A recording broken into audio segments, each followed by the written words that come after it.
ఇప్పుడే పోతున్నాం. అన్యాయం జరిగిన వాళ్ళకి మనం ఏమన్నా న్యాయం చేసే విధంగా చర్యలు తీసుకుంటున్నామని మీ ద్వారా తెలియజేస్తున్నాం. నెక్స్ట్ పల్లె సింధూర రెడ్డి గారు.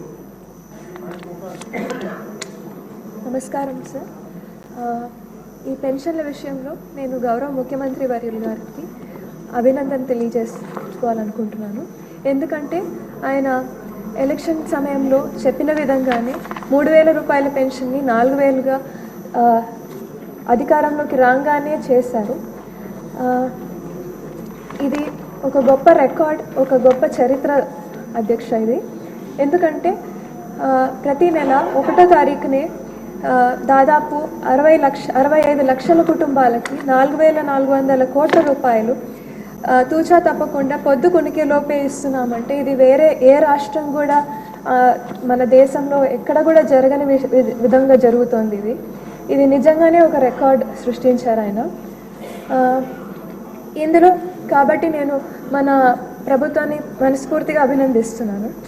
ఇందులో వైసీపీ ప్రభుత్వం గత 5 సంవత్సరాల్లో మన టీడీపీ కార్యకర్తల మీద కక్ష కట్టి చాలామందికి రావాల్సిన పెన్షన్ని తొలగించడం జరిగింది. మనం ఎన్నికల సమయంలో చాలామందికి హామీలు ఇవ్వడం జరిగింది అధ్యక్ష. ఈ పెన్షన్లు మళ్ళీ తిరిగి మంజూరు చేస్తాము అని చెప్పి మీ ద్వారా మంత్రివర్యులకి ఇది అడుగుతున్నాను అధ్యక్ష. ఇది మళ్ళీ ఇవ్వడం జరుగుతుందా?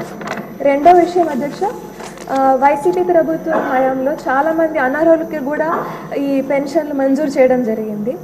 ఇది కూడా ఒకసారి రీవెరిఫై చేసి అర్హులకి మాత్రమే అందేలా చూసుకోవాలని ఒకటి కోరుతున్నాను అధ్యక్ష. మూడో విషయం అధ్యక్ష, ఈ 50 ఏళ్ళకే ఎస్సీ ఎస్టీ బీసీలకి పెన్షన్లు ఇస్తామని చెప్పి మన ప్రభుత్వ మేనిఫెస్టోలో మనం చెప్పడం జరిగింది అధ్యక్ష. ఇది ఎప్పటి నుంచి అమల్లోకి వస్తుంది అనేది ఒక ప్రశ్న. ఇంకా సదర్న్ క్యాంపుల అధ్యక్ష, మామూలుగా ఇది పర్సంటేజ్ సర్టిఫికేట్లు ఇచ్చే సదర్న్ క్యాంపులు బాగా లేట్ చేస్తున్నాయి అధ్యక్ష. ఈ వికలాంగులకు ఇచ్చే పర్సంటేజ్ సర్టిఫికేట్లు అవి ఎప్పటి నుంచి ప్రతి ఒక్క నియోజకవర్గం ఒక హెడ్ క్వార్టర్స్లో ఒక సదర్న్ క్యాంప్ ఏర్పాటు చేయగలిగితే వీళ్ళు పడే ఇబ్బందులు చాలా వరకు తగ్గుతాయి అధ్యక్ష. ఈ ప్రశ్నలందరికీ మీ ద్వారా మంత్రివర్యులు సమాధానం చెప్పాలని కోరుకుంటున్నాను. మేడం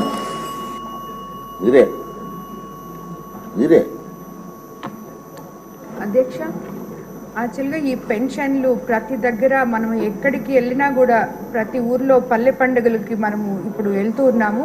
వెళ్ళినప్పుడు ప్రతి ఒక్కరు కూడా వాళ్ళు అర్హులైన వాళ్ళు యాక్చువల్గా ఈ పెన్షన్ దీంట్లో లేరు.